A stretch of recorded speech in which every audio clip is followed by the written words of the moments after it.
Haleluya. Apa kabar semuanya? Oke, hari Jumat kemarin kita adakan Alpha Weekend bertemakan Roh Kudus. Berapa banyak saudara diberkati ketika saudara hadir kemarin? Siapa yang tidak libur Jumat kemarin? Tuhan juga memberkati. Amin. Haleluya, haleluya. Karena Roh Kudus tidak bisa dibatasi oleh manusia, tidak bisa dibatasi ruangan. Betul? Ketika saudara menginginkannya, Roh Kudus akan datang kepada saudara. Amin. Saudara akan berubah dari dalam keluar, bukan dari luar ke dalam. Bukan dari ajaran manusia, bukan dari kepintaran saudara, tapi di dalam saudara ada Roh Kudus. Ketika saudara inginkan Tuhan merubahkan saudara, Dia akan merubahkan dari dalam. Amin. Inginkan Dia setiap hari. Kepenuhan Roh Kudus bukan kejadian satu kali, tapi kejadian berulang-ulang. Karena kita gagal berulang-ulang. Karena kita terekspos dengan luar berulang-ulang. Kita perlu Roh Kudus. Amin. Haleluya. Roh Kudus adalah Roh Allah yang hidup. Amin. Jangan dianggurin, jangan nganggurin, jangan didiamkan, jangan dicueki, jangan dipisahkan. Amin. Berjalan bersama Roh Kudus, bernafas bersama Roh Kudus, merencanakan segala sesuatu bersama Roh Kudus. Amin. Saya percaya hidup saudara akan berubah. Nah, saudara, hari ini kita meneruskan seri khotbah yang kedua dari khotbah mempertahankan iman. Oke, minggu lalu kita berbicara tentang berjuang untuk iman kita, kan? Ketika saya selesai berkhotbah ya, biasanya kalau hamba Tuhan pendeta itu, kalau habis khotbah, nggak tahu jemaat ya, mungkin jemaat sudah lupakan. Tetapi orang yang menyusun khotbah dari minggu sebelumnya, sampai dia menyampaikan khotbah, kemudian setelah selesai hari Sabat Tuhan, Senin khotbahnya masih berlangsung di sini, saudara. Terus masih berlangsung. Jadi ketika saya selesai berkhotbah hari Senin, saya mikirkan, mempertahankan iman. Pertanyaannya, saudara punya iman nggak yang mau dipertahankan? Betul kan? Logikanya kan, saya mau mempertahankan suami saya, padahal belum punya suami. Lucu kan? Saudara lucu. Jadi kita ketika berbicara mempertahankan iman, kita harus mengerti kita punya iman apa enggak. Kalau punya iman, iman seperti apa yang mau dipertahankan. Betul? Ini PR buat saudara. Amin. Jadi kita harus mengerti iman kita untuk kita pertahankan. Bukan sekedar slogan mempertahankan iman. Memang kalau dari awalnya tidak punya iman, apa yang mau dipertahankan? Ya kan? Makanya kita lulus-lulus saja. Karena kita tidak memiliki, tidak mengerti, dan tidak menghidupi iman kita. Amin. Ya, ketika orang menyerang kita gagal, kita jatuh karena iman kita tidak kokoh. Ketika kita orang membawa dengan ajaran tertentu, kita ikut aja. Karena di sana kita tidak ada iman yang kokoh. Kita ngikut aja. Ya kan? Betul saudara? Kalau saudara hari ini keluar tidak tahu mau ke gereja apa enggak, tidak mau ke gereja apa enggak. Ada orang ngajakin ke pantai, ya ikut aja ke pantai. Saudara tidak mempertahankan sahabat saudara. Seperti itu. Jadi saudara harus mengerti iman saudara. Seperti lagu tadi kita nyanyikan, Yesus adalah Tuhan dan Raja. Itu sudah segala-galanya. Yesus adalah Tuhan. Kitab Yudas daripada seri ini mengajarkan kita untuk tetap mengakui Yesus sebagai Tuhan dan Raja kita. Apapun yang terjadi dalam kehidupan kita. Pak Ari nggak tahu. Saya ini kan sudah ABG. Sudah gocap, belum nikah. Itu ada sebelah rumah ngajak saya nikah. Ya kan? Tapi saya harus mengikuti kepercayaan dia. Gimana Pak? Si Malakama. Gitu? Si Malakama. Kan ada orang bilang Pak, 20, kalau masih 20 tahun gadis oke ya. Siapa ya? Gitu kan? 30, datang laki, siapa sih? Udah 40-50, siapa aja? Itu loh Pak, orang ngomong begitu, jadi saya siapa aja? Iman saudara di mana? Kalau harus tahu iman saudara. Saya tidak menjanjikan nggak usah nikah terus di surga ada malaikat pria 70 buat saudara. Iman saudara di mana? Kepada Yesus Kristus. Amin. Makanya kitab Yudas mengajarkan untuk kita hati-hati dalam kehidupan iman kita. Ketika kita dibengkokkan kita tahu, ketika ada penyusup masuk kita tahu. Jadi kita harus tahu iman kita atau iman abal-abal. Kalau iman abal-abal soalnya tidak bisa bertahan, mau apa yang dipertahankan, betul? Oke. Nah, kitab Yudas, saya ulang lagi,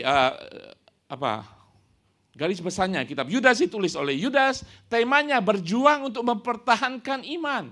Itu tema utamanya, nanti akan dibahas macam-macam, tetapi kembali lagi mempertahankan iman. Oke, Yudas adalah salah satu daripada saudara tiri Tuhan Yesus. Ada 4 saudara tiri, Yudas paling kecil. Salah satunya juga Yakobus. Dan yang lain 2 disebut di dalam firman Tuhan, tapi kita tidak usah bahas. Surat ini singkat, tegas, ditulis untuk menentang guru-guru palsu yang menyelinap dalam gereja. Jangan lihat kiri kanan. Yang menyelinap dalam gereja. Saudara tahu di ayat pertama sebenarnya Yudas ingin menulis tentang keselamatan kita bersama. Tetapi dia katakan, oh ini penting juga, makanya dia tulis surat ini untuk mengingatkan kita. Next, apa tujuan daripada? Menghimbau orang-orang Kristen, saudara saya agar waspada terhadap orang-orang fasik dan tidak jatuh bersama dengan mereka. Memperingatkan bahwa penghakiman yang sangat berat menanti orang-orang seperti itu. Firman Tuhan hari ini memperingatkan bahwa Allah menghakimi. Saudara tahu Allah adalah Allah yang penuh kasih. Jangan lihat sisi itu aja. Tapi Allah adalah Allah yang adil. Amin. Ada penghakiman bagi setiap orang yang menentang Tuhan. Menyingkapkan seperti apa orang-orang fasik itu, sehingga orang percaya kita mampu membedakan dan tidak jatuh bersama dengan mereka. Mampu membedakan, saudara. Saudara, kalau saudara mengerti firman Tuhan dan belajar firman Tuhan, saudara akan punya discernment, punya roh yang mengerti. Ini salah nih, kayaknya nih, ya kan? Mendengar YouTube, mendengarkan firman Tuhan. Saya sampaikan firman Tuhan, jangan ditelan semuanya, saudara. Check and recheck. Kayaknya nggak benar nih, kita ada diskusi. Apalagi kalau dari luar. Kayaknya nggak benar nih. Untuk tahu kayaknya nggak benar, kita harus punya firman Tuhan, kebenaran firman Tuhan, dan roh yang mengecek dan recheck senantiasa. Sehingga saudara bisa mempertahankan iman saudara. Amin. Nah, ini adalah pokok daripada tulisan Yudas di ayat 3 dan 4. Saya ulangi lagi supaya kita enggak. Ayat 3 dan 4. Next. Saudara-saudaraku yang kekasih, sementara aku bersungguh-sungguh berusaha menulis kepada kamu tentang keselamatan kita. Dia ingin tulis tentang keselamatan. Aku merasa terdorong, berarti ada sesuatu kasus. Dia ingin menangani kasus itu. Untuk menulis ini, yang akan ditulis ini, kepada kamu dan menasehati kamu supaya kamu tetap berjuang untuk mempertahankan iman. Jadi mempertahankan iman tuh bukan urusan pendeta saja, saudara sendiri harus berjuang. Saya katakan mempertahankan itu seperti gulat urusan pribadi, seperti close contact sport gitu loh. Gulat langsung, pum, pum, pum. Jadi setiap orang harus bergulat untuk itu. Yang telah disampaikan kepada orang-orang kudus. Next, ayat 4. Nah ini dia pokoknya. Sebab ternyata ada orang-orang tertentu yang telah masuk menyelusup, menyelinap, menyelundup tanpa diketahui di tengah-tengah kamu. Yaitu orang-orang yang telah lama ditentukan untuk dihukum. Mereka adalah orang-orang yang tidak percaya pada Tuhan. Kelihatan percaya, saudara. Kelihatan percaya. Bisa menyanyi. Menyembahmu. Yesus Tuhan, Raja dan Tuhan. Tapi mereka tidak percaya kepada Tuhan. Kelihatan. Oke? Apa yang mereka lakukan? Yang menyalahgunakan kasih karunia Allah. Dan yang kedua, yang menyangkal Tuhan Yesus sebagai satu-satunya penguasa dan Tuhan. Itu yang mereka lakukan. Menyalahgunakan kasih karunia. Dan tidak mengakui Yesus sebagai Tuhan dan penyelamat. Oke, itu yang saya harus hati-hati. Gereja mula-mula, gereja saat ini mengalami hal yang sama. Penyesatan oleh ajaran guru palsu. Kelihatan saudara, ketika guru palsu masuk situ, masuk ke dalam gereja, mereka nggak ngomong kan, oh saya ini guru palsu loh. Saudara pasti tolak kan? Saya ini akan mengajarkan sesuatu bahwa Yesus itu sungguh-sungguh pelaku mukjizat. Dia bisa menyembuhkan, dia guru yang hebat, dia punya hikmat lebih dari semua orang yang ada di dunia. Tapi dia bukan Tuhan. Saudara harus hati-hati. Yesus segala-galanya, tetapi yang paling utama Yesus adalah Tuhan dan Juru Selamat. Kurang dari situ, sesat. Sebagus apapun mereka mempresentasikan Yesus, tetapi tidak Tuhan, sesat. Amin. Hari-hari ini saya ingin mengingatkan saudara itu. Saudara bisa mendengar pengajaran-pengajaran di luar selama mereka mengajar bahwa Yesus luar biasa tetapi bukan Tuhan, Yesus nabi yang hebat tapi bukan Tuhan, sesat. Jangan didengar dan saudara akan jatuh bersama dengan mereka. Amin. Saudara, apa itu kasih karunia? Kasih karunia, grace. Ada yang namanya grace di sini? Nggak ada. Grace itu adalah sesuatu yang kita dapatkan yang tidak selayak yang kita dapatkan. Oke? Kita tidak pantas untuk mendapatkan kasih karunia, tetapi kita mendapatkan melalui Yesus Kristus. Kasih karunia gratis, tapi tidak murahan, saudara. Gratis bagi kita. Enak kan? Ketika saya mengaku Yesus sebagai Tuhan dan Juru Selamat, kasih karunia terjadi. Pengampunan terjadi. Tetapi kasih karunia tidak murahan karena ongkosnya sangat besar sekali. Yesus harus disalibkan. Ingat itu, kasih karunia. Kita tidak layak mendapatkannya, kita tidak bisa mendapatkannya. Kita tidak bisa dengan kekuatan kita, kemampuan kita, usaha kita untuk mendapatkan kasih karunia itu. Saya mengerti kasih karunia. Ketika orang memutarbalikkan kasih karunia, kita harus tolak. Amin. Kasih karunia gratis tetapi tidak murahan. Amin. Kita menerimanya gratis, ongkosnya adalah Yesus mati di kayu salib buat kita semuanya yang tidak terhingga harganya. Amin. Itu dia kasih karunia. Kita mendapatkan sesuatu yang tidak pantas kita dapatkan. Demikian penghukuman, kita harusnya mendapat penghukuman tetapi kita tidak mendapatkannya. Karena ada kasih karunia. Oke, nah saudara sekalian, ini adalah peringatan. Khotbah hari ini berjudul, Ingat Penghakiman Allah. Ketika saudara mendengar kata penghakiman, saudara takut nggak? Takut ya? Oke. Di dalam Roma 8 ayat 1 dikatakan, tidak ada lagi penghukuman di dalam orang yang percaya kepada Kristus. Tidak ada condemnation, tidak ada penghakiman, tidak ada penghukuman lagi bagi orang yang di dalam Kristus. Nah, hari ini kita akan belajar dihubungkan dengan tema besar Yunus, ketika orang masuk menyesatkan kita, ada penghukuman dan kita jangan sampai jatuh bersama dengan mereka. Oke. Nah, saya ingin katakan ketika Allah melihat dari surga saat ini di muka bumi, manusia ada 3 kelompok manusia. Pertama adalah orang Yahudi. Oke, orang Israel. Mereka masih punya perjanjian dengan Tuhan. Ya kan? Punya perjanjian dengan Tuhan. Mereka akan melihat lagi ketika Mesias datang, memperlihatkan tangan yang berlubang paku, mereka tahu itu adalah Mesias. Mereka akan menyesal bahwa mereka sudah menyalibkan Yesus, tapi mereka akan menerima Dia sebagai Tuhan dan Mesias. Itu kedatangan Yesus kedua kali. Jadi Allah masih berhubungan, punya urusan dengan perjanjian dengan bangsa Israel. Kelompok kedua, kita orang percaya. Ketika Allah melihat kita di bumi ini, ada darah Kristus. Ya, ada darah Kristus. Dan Allah melihat kita, doa kita, kehidupan kita dan sebagainya melalui anaknya yang duduk sebelah kanannya. Kalau dia melihat langsung kita juga orang berdosa semuanya. Tetapi karena darah Kristus. Kelompok ketiga adalah orang dunia. Oke, orang dunia yang belum menerima Tuhan Yesus. Nah, sekarang kalau saudara duduk di sini mendengarkan firman Tuhan, saudara sebagai ciptaan baru atau orang biasa?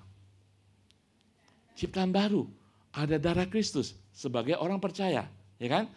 Jadi firman Tuhan ini, kalau saudara baca firman Tuhan ini, minggu lalu Pastor Peter ngomongkan, hukum Taurat dan kitab para nabi sampai pada Yohanes Pembaptis. Berarti masa berlaku hukum Taurat dan kitab Nabi selesai di Yohanes Pembaptis. Seterusnya adalah perjanjian baru. Bahkan saudara kalau mau teliti, kitab Injil pun belum sepenuhnya perjanjian baru. tidak sepenuhnya buat orang percaya, perjanjian baru. Oke? Karena Yesus masih berhubungan dengan orang Farisi, berhubungan dengan bangsa Israel. Perjanjian dalam kitab Injil. Setelah kitab Injil, mulai dari Kisah Para Rasul sampai Revelation, kitab Wahyu, itu semuanya buat orang percaya. Amin? Ngerti ya? Jadi kita harus tahu firman Tuhan ini buat siapa. Jadi kita nggak usah perjanjian lama kita buang aja ya. Tidak saudara, itu berguna buat kita. Saudara tahu apa gunanya perjanjian lama, hukum Taurat? Saya dulu pernah mengatakan, seperti cermin saudara.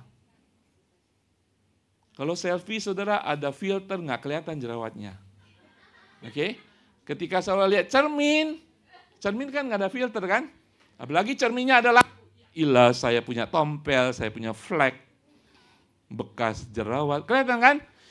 Itulah hukum Taurat gunanya supaya saudara melihat segenap kesalahan saudara bahwa saudara tidak bisa memenuhi hukum Taurat. Terus bagaimana Pak? Hukum Taurat membawa saudara bertekuk lutut tidak mampu di hadapan Tuhan dan saudara perlu penyelamat. Yesus Kristus. Itu dia fungsinya hukum Taurat buat kita. Supaya kita bertekuk lutut. Tidak mampu, saya tidak mampu Tuhan. Saya lihat dari kiri kanan atas bawah, kamera bagus apapun tetap jelek. Kamera jelek, kamera canggih juga jelek. Karena hukum Taurat mengekspos kesalahan saudara, tetapi hukum Taurat tidak bisa menyelamatkan saudara. Hanya Yesus. Saudara bertekuk lutut, saudara perlu penyelamat, Yesus datang. Saudara menerima Tuhan Yesus. Amin. Itu dia. Tapi maksudnya apa Pak Pari ngomong ini semua? Agar kita ketika menerima firman Tuhan, kita tahu posisi kita saat ini sebagai apa. Supaya kita jelas. Amin. Menerima setiap peraturan. Kalau perjanjian baru dari Kisah Para Rasul sampai kitab Wahyu, semuanya buat saudara. Tidak bisa dipilih lagi, tidak bisa dipilah lagi. Semuanya buat saudara. Perjanjian lama tidak. Ada manfaatnya tapi tidak apply kepada saudara. Ada hukum moral yang bisa kita lakukan. Amin. Seperti Yesus mengatakan jangan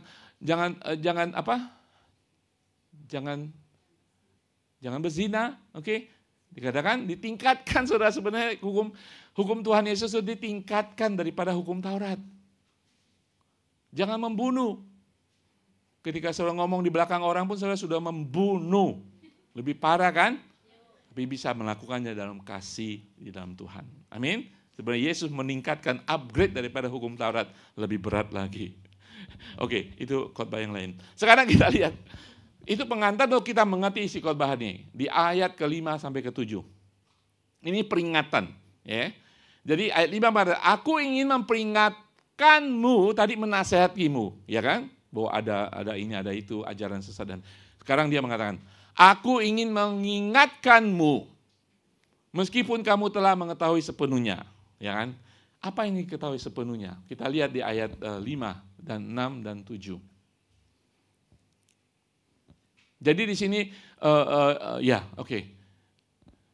Kita baca bersama-sama. Aku ingin mengingatkanmu, meskipun kamu telah mengetahuinya sepenuhnya, bahwa Tuhan telah menyelamatkan umatnya dengan mengeluarkan mereka dari tanah Mesir. Tetapi kemudian dia membinasakan mereka yang tidak percaya. Ayat 6. Dan malaikat-malaikat yang tidak taat kepada batas-batas kekuasaan mereka, melainkan meninggalkan tempat kediaman mereka, telah dia ikat dengan rantai abadi dalam kegelapan yang paling gelap untuk penghakiman pada hari besar nanti.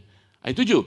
Demikian juga Sodom dan Gomora, serta kota-kota sekitarnya, yang memuaskan diri dalam dosa seksual dan mengejar nafsu yang tidak wajar, telah menanggung hukuman api kekal sebagai contoh.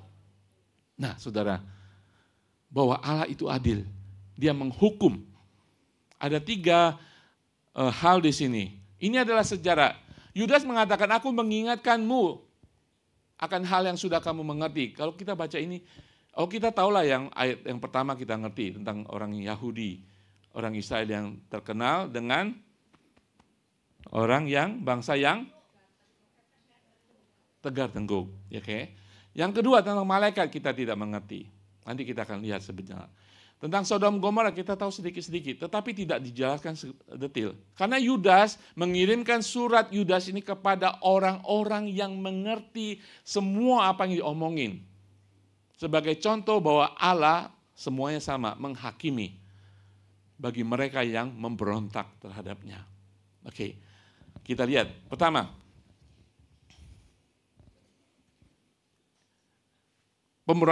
ingatlah penghakiman Allah di masa lalu. Next, ya.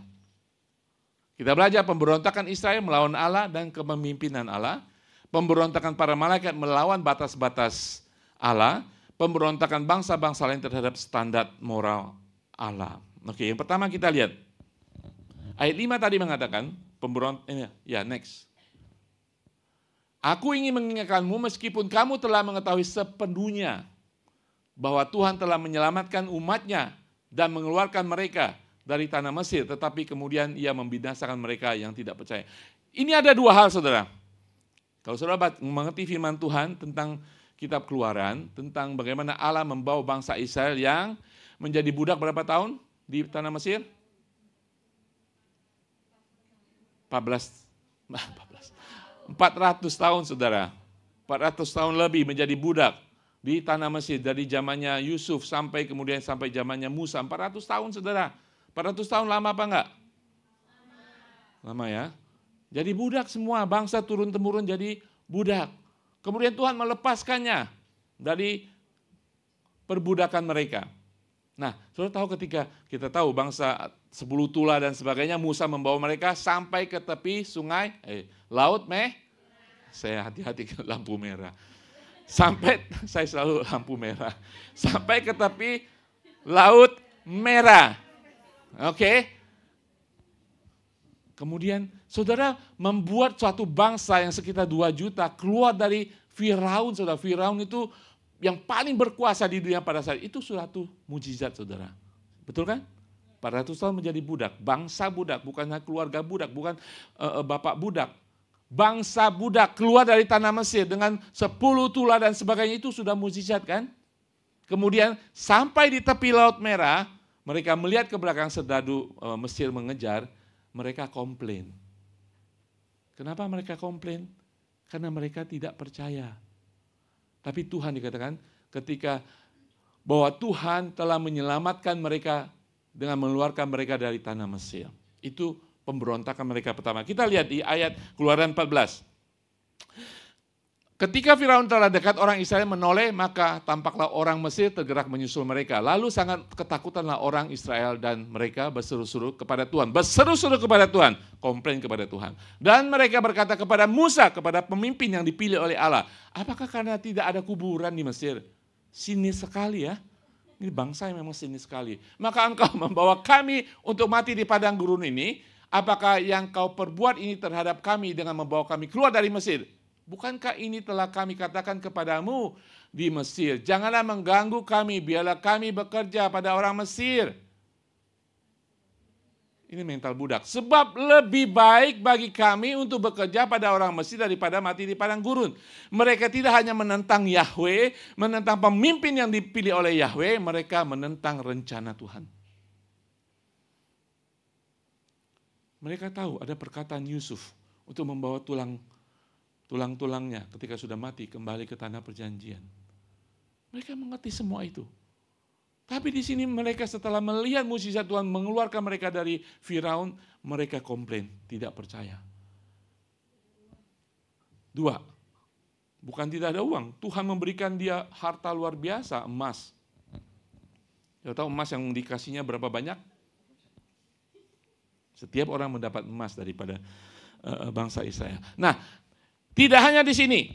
Tadi ayat 5 mengatakan, kemudian Tuhan membinasakan mereka. Kita lihat apa kejadian kedua. Di dalam ayat berikutnya, di dalam Bilangan 14, 10, 12. Ini komplain kedua, saudara. Saudara ingat ketika sebelum masuk ke tanah perjanjian, Musa mengirim 12 mata atau pengintai. Kembali semuanya, 10 orang melaporkan bahwa di tanah perjanjian itu, banyak orang ICA makannya luar biasa. Di tanah perjanjian itu, tanah Kanan itu orangnya raksasa semuanya. 2 orang, Kaleb dan Joshua melaporkan di sana itu, waduh susu dan madunya berlimpah, anggurnya gede-gede. Sekarang memang anggur gede-gede. Saudara tahu emblemnya orang Israel itu turisme, emblemnya turisme gambar 2 orang memikul anggur. Anggurnya gede-gede. Kalau saudara masuk ke departemen pariwisata orang Israel, itu 2 orang memikul ranting anggur gitu. Anggurnya gede-gede. Nah itu apa yang dilihat Joshua. Tetapi masalahnya 10 orang ini yang masuk dalam orang pilihan menghasut bangsa Israel sehingga mereka semua mau merajam, menentang kepemimpinan Musa. Dikatakan, lalu segenap umat itu mengancam hendak melontari kedua orang itu dengan batu, tetapi tampaklah kemuliaan Tuhan di kemah pertemuan kepada semua orang Israel. Tuhan berfirman kepada Musa, berapa lama lagi bangsa ini menista aku, dan berapa lama lagi mereka tidak mau percaya kepadaku, sekalipun sudah ada segala tanda mukjizat yang kulakukan di tengah-tengah mereka. Aku akan memukul mereka dengan penyakit sampah dan melenyapkan mereka. Tetapi engkau akan kubuat menjadi bangsa yang besar, yang lebih besar, lebih kuat daripada mereka. Artinya apa, saudara? Tuhan memang menghukum mereka. Setiap orang yang keluar dari tanah Mesir umur 20 tahun ke atas tidak boleh masuk ke tanah perjanjian. Artinya apa? 20 tahun ke atas ketika keluar dari tanah Mesir, mereka harus mati di padang gurun. Tidak boleh masuk ke tanah perjanjian. Itu hukuman Tuhan bagi orang yang tidak taat dan melawan Tuhan. Saudara tahu, bangsa Israel itu dari keluaran tanah Mesir, bahkan sebelum menyeberangi Laut Merah, mereka menyeberangi Laut Merah, saudara. Kalau hari ini saya ajak saudara, mari kita menyeberang dari Causeway Bay ke Cimsacoy. Kita percaya Tuhan membelah. Dan Tuhan membelah, kita sampai ke Cimsacoy, jalan di laut itu. Seumur hidup saudara akan menyembah, berbakti kepada Tuhan. Amin? Ya kan? Ini orang-orang ini. Tidak hanya Laut Merah dibelah, burung puyuh dikasih, makan gratis tidak pakai kotak. Tiap hari ada mana, tidak usah pakai sumbangan, gratis. Nggak ada air dikasih air. Saudara tahu mukjizat Tuhan. Mereka keluar dari tanah Mesir pakai sendal kan. Dikatakan sendal mereka tidak rusak. 40 tahun lamanya.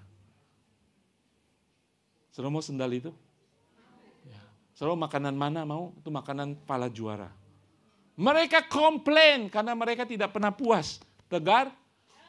Dan Tuhan tidak mengizinkan generasi yang keluar 20 tahun ke atas tidak masuk ke tanah perjanjian. Itu hukuman Tuhan. Nah, saudara mungkin saat dikatakan, Pak Hari, kalau saya tidak taat kepada Tuhan, saya tidak masuk surga. Saya ingin katakan kepada saudara ya, mengenai keselamatan kita, ada darah Yesus atau tidak ada darah Yesus, titik. Ada darah Tuhan Yesus Pak Hari waktu saya terima Yesus sebagai Tuhan dan Juru Selamat, tetapi 10 tahun kemudian, darah Yesus sudah memudar, pink, karena kotoran jadi hitam, antara hitam dan pink. Dia lebih hitam lagi, udah nggak ada darahnya. Nggak ada, saudara. Kalau saudara percaya kuasa darah Tuhan, kuasanya dulu sama, sekarang sama, dan selama-lamanya sama. Kalau kita bisa kehilangan keselamatan, berarti kuasa Tuhan mematai. Betul kan? Kalau karena dosa saudara-saudara kehilangan keselamatan, berarti kuasa Tuhan itu mematailah. Dosa saudara lebih hebat daripada kuasa keselamatan Tuhan. Nah, bagaimana kita meresponi apa yang diingatkan oleh Yudas tentang orang yang dibinasakan? Ya Pak Ari, itu buktinya mereka yang menentang Tuhan 20 tahun ke atas tidak masuk tanah perjanjian. Itu berarti tidak masuk surga, Pak. Saya tanya kepada saudara, apakah Musa masuk surga? Musa juga menentang Tuhan loh. Disuruh ngomong sama batu, dia pukul batu itu karena kesal sama orang ICA. Musa menentang Tuhan. Tetapi Musa bertemu dengan Yesus dalam tubuh kemuliaannya. Saudara ingat di dalam Injil? Apa namanya itu kejadiannya? Di bukit, kalau bahasa Inggrisnya, Mount of Transfiguration. Yesus dalam tubuh kemuliaannya, ada Musa di sampingnya, ada Elia di sampingnya. Tidak hanya Musa melihat Tuhan Yesus, tetapi masuk ke tanah perjanjian. Saudara, jadi gimana Pak kalau saya nggak taat saat ini? Ini berbicara tentang mati secara fisik, saudara. Kalau kita tidak taat kepada Tuhan, kita terpengaruh oleh ajaran-ajaran yang menyesatkan kita, membuat kita tidak taat, tidak beribadah, lari, tidak bersyukur kepada Tuhan, tidak mengikuti firman Tuhan. Ikut sebelah aja, Pak. Firman Tuhan ABC, saya ikut yang A aja, tanggung-tanggung. Saudara akan mengalami kematian, saudara. Kematian fisik bisa, kematian karakter, kematian roh saudara. Sehingga saudara tidak bisa berfungsi secara produktif, tidak berbuah, bahkan menjadi batu sandungan bagi orang lain. Amin. Saudara, itu yang diingatkan Yudas kepada kita, agar kita hati-hati tentang kebenaran firman Tuhan. Supaya kita tetap taat, setia apapun yang terjadi dalam kehidupan kita. Amin. Kita tertekan ekonomi, tertekan batin belum nikah, tertekan macam-macam masalah, tetap setia dan taat kepada firman Tuhan. Jangan memutarbalikkan kasih karunia, jangan menyangkal Tuhan Yesus. Amin. Tapi saudara harus sungguh-sungguh sebagai orang percaya. Ada amin? Oke. Nah, pelajaran bagi kita, bagi orang percaya, kita memberontak kehidupan yang mati, tidak berdaya, tidak berfungsi, dan tidak produktif. Bagi orang dunia, mereka mengalami hukuman kekal. Amin. Karena belum menerima Tuhan. Yang kedua, secara cepat yang kedua, pemberontakan para malaikat melawan batasan-batasan alam. Nah, ini dia yang bagi kita tidak mengerti, bagi bangsa Israel baca ini mereka mengerti. Dan malaikat-malaikat yang tidak taat kepada batas-batas kekuasaan mereka, melainkan meninggalkan tempat kediaman mereka dan telah Tuhan ikat dengan rantai abadi dalam kegelapan yang paling gelap untuk penghakiman pada hari besar Tuhan. Apa pelanggaran mereka sehingga Tuhan menjatuhkan penghakiman itu? Ada yang mengatakan malaikat-malaikat ini adalah malaikat-malaikat pada zaman sebelum Nabi Nuh. So, ingat, ada malaikat Tuhan tempatnya di mana, saudara? Di surga kan? Ada malaikat Lucifer yang menentang Tuhan karena kesombongan dan ingin menjadi seperti Tuhan dan dicampakkan ke bumi kan? Itu menjadi iblis sekarang. Jangan lihat kiri kanan. Kemudian ada sepertiga malaikat mengikuti dia, itu yang menjadi setan-setan. Yang selalu mengganggu saudara. Nah, ini berbicara tentang malaikat yang meninggalkan otoritas tempat tinggal mereka, turun ke bumi, menikahi manusia-manusia, wanita-wanita di bumi. Sehingga saudara pada waktu itu lahirlah raksasa-raksasa. Dan mereka dihukum. Mereka tidak bisa mati, mereka adalah roh. Sehingga Tuhan harus mengurung mereka di dalam kegelapan. Itulah. Artinya apa bagi kita? Apa artinya Pak Ari kita membaca ini tentang penghukuman Allah? Kesombongan. Ketika kita diberkati Tuhan, kadang-kadang kita melampaui otoritas Tuhan. Ketika kita memiliki kemampuan, karunia roh, saking hebatnya, kita melampaui batasan-batasan yang Tuhan sediakan bagi kita. Amin. Kesombongan. Tadi ketidaktaatan, ini kesombongan. Saudara, kita harus hati-hati ketika ajaran-ajaran dunia mengajak kita, membawa kita untuk meninggalkan kerendahan hati kita di hadapan Tuhan. Mengakui otoritas Tuhan di atas segalanya. Amin. Amsal 16:5 mengatakan, Alkitab memberitahu kita bahwa orang yang sombong adalah kekejian bagi Tuhan. Setiap orang yang tinggi hati adalah kekejian bagi Tuhan. Sungguh, ia tidak akan luput dari hukuman. Amin. Pak Hari, saya punya teman sebelah saya ini, sombong ya Pak.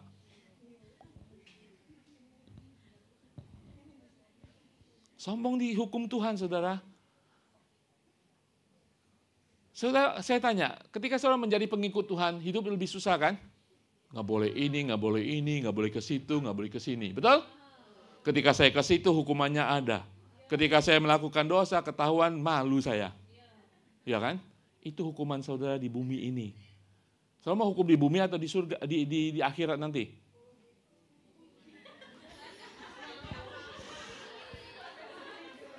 Saudara mau dihukum di bumi ini atau di akhirat nanti?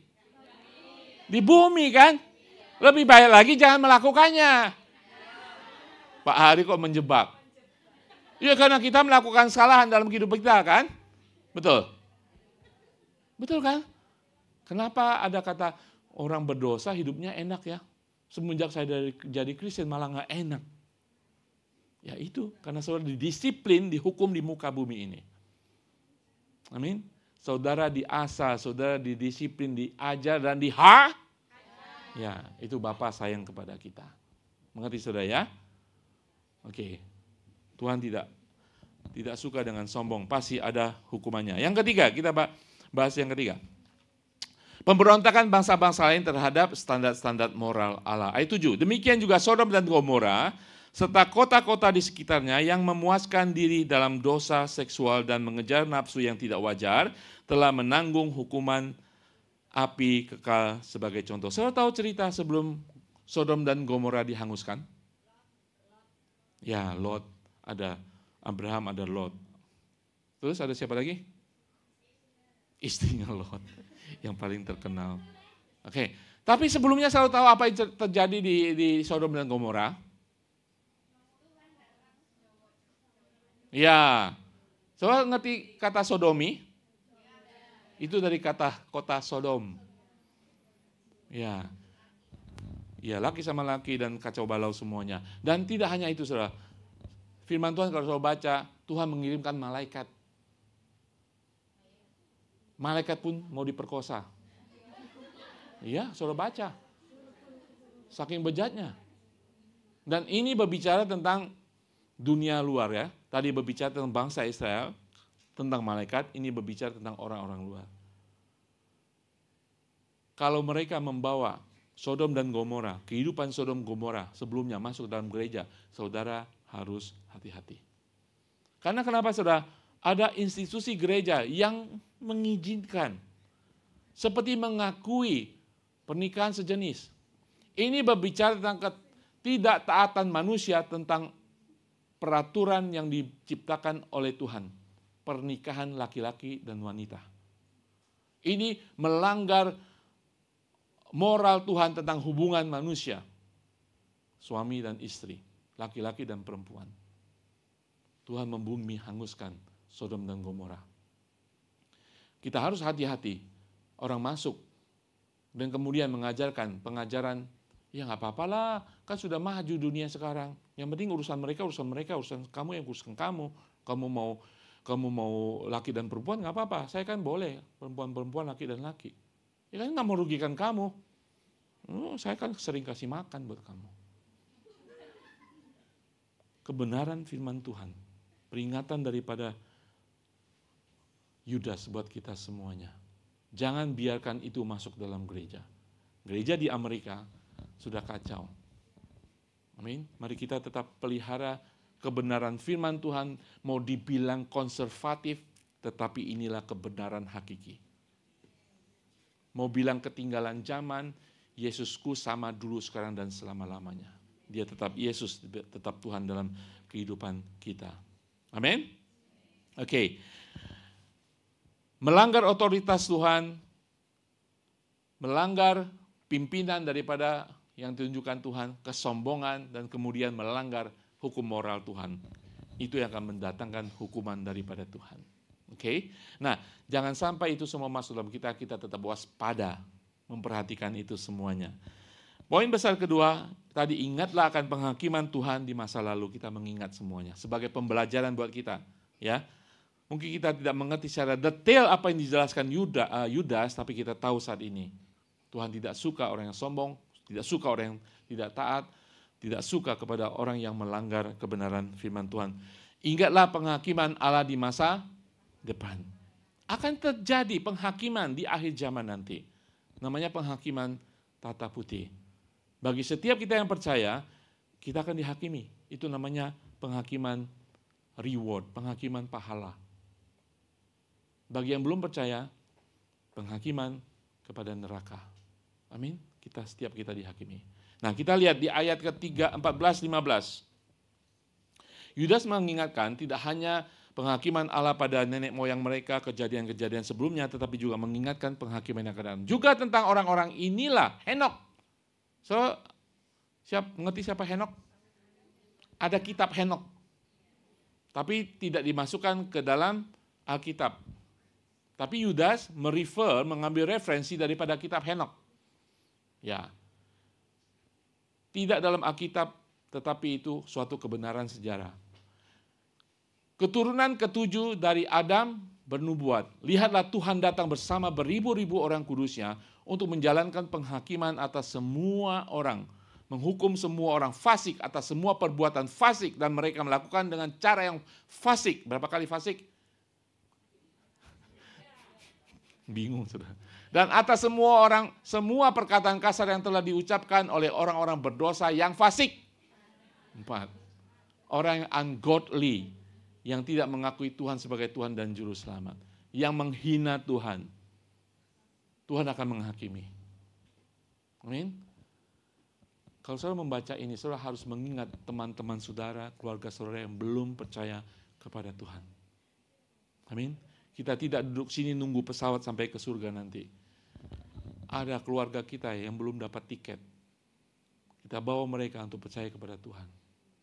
Amin, saudara. Oke, saya tutup dengan satu ayat Roma 11 ayat 20. Baiklah, mereka dipatahkan karena ketidakpercayaan mereka, dan kamu tegak, tercacak karena iman.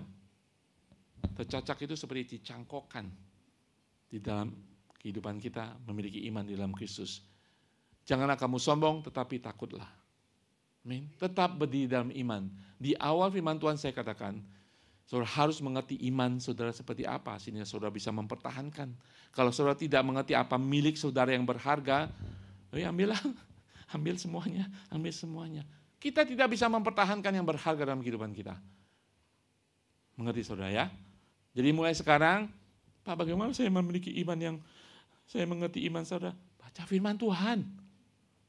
Tidak ada mie instan di sini. Harus baca dan belajar firman Tuhan. 2 jam mendengarkan firman Tuhan, 1 jam mendengarkan firman Tuhan tidak membuat saudara terjamin untuk mengerti kebenaran firman Tuhan. Baca firman Tuhan. Ada Roh Kudus yang akan illuminate, menjelaskan, mewahyui, menerangi setiap ayat yang saudara baca. Amin. Saya tantang mulai hari ini, setiap pagi baca 1 ayat. Terserah saudara, pokoknya baca. Ketika saya buka, Yudas Iskariot menggantungkan diri. Itu firman Tuhan. Tuhan akan menjelaskan mengapa dia menggantungkan diri. Ya, dia mengikuti Tuhan, tetapi dia tidak percaya kepada Yesus. Amin. Jadi bagaimana kita ketika kita sudah jatuh sebagai umat Tuhan? Kita harus bertobat. Amin. Memiliki hati yang bertobat. Tuhan, aku mungkin hari-hari ini tidak mengakui Yesus sebagai Tuhan dan Juru Selamat. Kita tidak ngomong.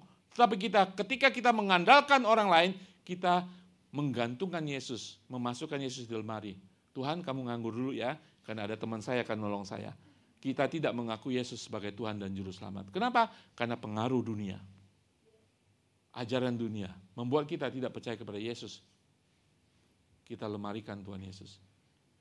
Kita harus minta ampun dengan hati yang bertobat. Amin. Kita harus memikul tanggung jawab kita ketika kita berdosa. Ketika kita melanggar perintah Tuhan, ketika kita tidak taat. Berapa banyak saudara tidak percaya pada pagi hari ini? Nanti siang saya makan apa ya? Uang sudah kirim semua ke rumah. Saudara tidak percaya dan itu adalah dosa. Jadi ikut Tuhan kan gak enak kan? Ada Tuhan yang mengampuni kita. Rahmatnya baru setiap pagi. Apa artinya rahmatnya? Pengampunannya baru setiap pagi.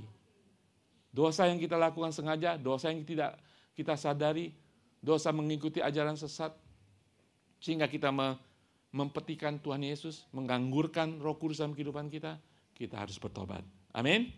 Dan kita bisa mencari pertolongan dari kelompok-kelompok KG. Jangan menjadi orang Kristen yang jalan sendiri, saudara akan jatuh. Kita perlu teman, mentor, sesama teman saling mendoakan karena kita juga sering jatuh. Ya kan? Yang India jatuh, kita jatuh, kita perlu dia. Kita bertanggung jawab, kita punya pertolongan. Amin. Oke. Mari kita bangkit berdiri.